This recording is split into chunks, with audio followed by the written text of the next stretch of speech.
But does that mean it's bad? No. I know the game is about reflexively attacking the side that you hate or anything that is different, but let's be honest. Does anyone think a majority of this country does not want government waste eliminated? Of course, we know there was an ugly and obvious split on who people thought could better affect change in this past election, but changing how well the government works was clearly on the ballot. And the obvious conclusion is nothing changes if nothing changes. So the order of the day was get smaller.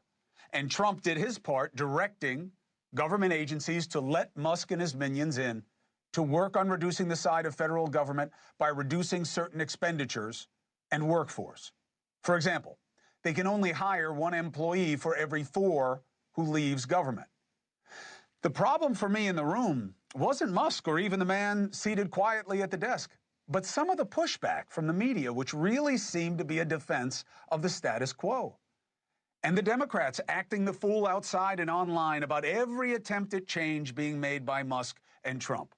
Instead of getting the message, you need better ideas than he has if you want to get back into leadership. Now, all change is not good change, and we need to know more and better what's being cut and the effect. And no, we're not going to just go to the Doge website or the Doge handle on Twitter to figure it out. The government is responsible to us. It is not for us to go figure them out. He has to be held to account and say what they're doing and why. And yes, early on mistakes have been made. Musk should have disclosed that the first agency he targeted was one investigating him, and he's been way too quiet about USAID and looking at him. And he better be ahead of any conflicts when the DOD is looked at, because he gets a lot of money. And we should know how much and why we need to pay Elon Musk what we do.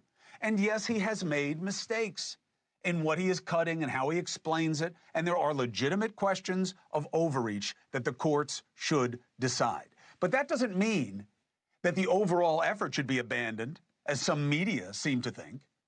And what I like is that, unlike with Trump, who just spits back at any criticism, Musk did something today you almost never see. He heard the criticism, and he returned genuine and gotchas with candor.